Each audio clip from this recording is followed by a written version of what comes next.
Talent है, skills भी हैं और काबिलियत की भी कोई कमी नहीं है। फिर भी हम अक्सर पीछे रह जाते हैं, है ना? ऐसा लगता है जैसे कोई कोई अनदेखी ताकत है जो हमें आगे बढ़ने ही नहीं दे रही। तो चलिए आज हम इसी छुपे हुए दुश्मन को समझने की कोशिश करते हैं, जिसे कहते हैं सेल्फ सैबोटाज। ये एक ऐसा सवाल है जो शायद हम सब कभी ना कभी खुद से पूछते हैं। मैं कैपेबल हूँ, सब कुछ कर सकता हूँ, फिर भी जब मौका सामने आता है तो मैं पीछे क्यों हट जाता हूँ? हम मेहनत भी करते हैं, काबिल भी हैं, पर अचानक से कदम रुक जाते हैं। हमें लगता है शायद कोई बाहर की प्रॉब्लम है, पर सच तो ये है कि असली जवाब कहीं अंदर ही छुपा हुआ है। और वो जवाब इस एक लाइन में है।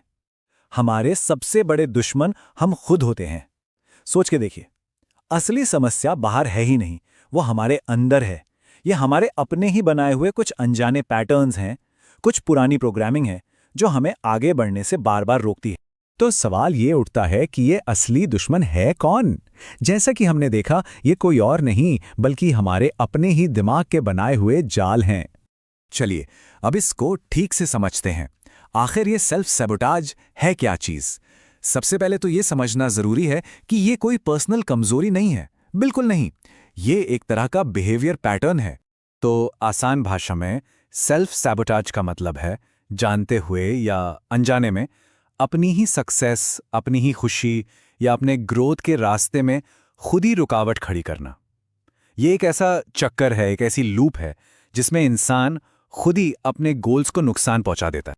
और पता है, ये हमें ऐसी आदतों में दिखता है जिन्हें हम रोज देखते हैं, जैसे कि काम को टालना, जिसे हम प्रोक्रेस्टिनेशन कहते हैं, या फिर परफेक्शनिज्म, मतलब हर चीज परफेक्ट करने के चक्कर में काम शुरू ही ना कर पाना, अपने बारे में लगातार बुरा सोचना, आम भाषा में नेगेटिव सेल्फ टॉक, अच्छे मौकों को हाथ से जाने देना, बार बार टॉक्सिक रिलेशनशिप्स में फंस जाना, और हां, ओवर थिंकिंग, किसी भी डिसीजन पर इतना सोचना कि आखिर में कुछ कर ही ना पाना। इनमें से कुछ जाना पहचाना लग रहा है। लेकिन सबसे बड़ा सवाल तो अभी भी वही है, आखिर कोई खुद को क्यों रोकेगा? मतलब अजीब लगता है ना? इसके पीछे असल में बहुत गहरी साइकोलॉजिकल वजह होती हैं जो हमारे सबकॉन्शियस माइंड यानी अवचेतन मन में कहीं छुपी होती हैं। तो जब हम इसकी वजहों को देखते हैं ना, तो पूरी पिक्चर काफी क्लियर हो जाती है। देखिए, सबसे बड़ी वजह है डर, फेल होने का डर, और हैरान मत होना, कभी कभी एक सक्सेस का भी डर। ये लगभग 40% केसेस में होता है। उसके बाद नंबर आता है लो सेल्फ एस्टीम का, और फिर आती है कंफर्ट जोन में रहने की आदत और हमारी चाइल्डहुड प्रोग्रामिंग। अच्छा, एक बहुत बड़ी गलतफहमी है, लोग अक्सर इसको आलस समझ लेते हैं, लेकिन ये दोनों बिल्कुल अलग चीजें हैं। देखिए, आलस या लेजीनेस एक कॉन्शियस डिसीजन है, आज काम करने का मन नहीं है, एनर्जी नहीं खर्च करनी, सिंपल। जबकि सेल्फ सैबोटाज एक अनकॉन्शियस ब्लॉक है, इसकी जड़ में डर होता है और इसके साथ हमेशा एंग्जाइटी और गिल्ट, मतलब चिंता और एक तरह का पछतावा जैसी फीलिंग्स जुड़ी रहती हैं। और ये जो पैटर्न्स हैं ना, इनकी जड़ें अक्सर हमारे बचपन में होती हैं। याद कीजिए, शायद बचपन में सुनी हुई बातें जैसे अरे तुमसे नहीं होगा, या जब प्यार और एक्सेप्टेंस शर्तों पर मिलता था, अच्छे मार्क्स लाओगे तो सब प्यार करेंगे, या फिर किसी को कमजोर या प्रॉब्लम चाइल्ड जैसे लेबल्स दे दिए जाते थे। ये सारी बातें हमारे दिमाग में बहुत गहरी बैठ जाती हैं।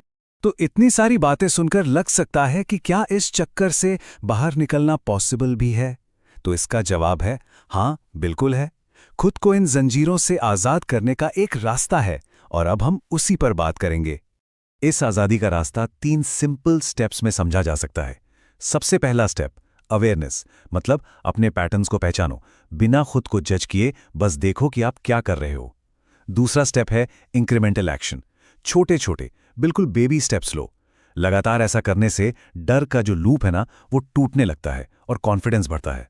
और तीसरा स्टेप, अपनी सोच को बदलना, वो जो नेगेटिव आवाज आती है ना दिमाग से, उसको चैलेंज करना और उसकी जगह एक रियलिस्टिक, सच्ची सोच को जगह देना। चलिए इसको और भी आसान बनाते हैं, एग्जाम्पल से समझते हैं। मान लीजिए कोई काम को टाल रहा है, यानी प्रोक्रास्टिनेशन। इसकी जड़ में क्या है? अक्सर फेल होने का डर। तो सल्यूशन क्या है? बस एक छोटा सा पहला कदम उठा लो, एक माइक्रो अचीवमेंट।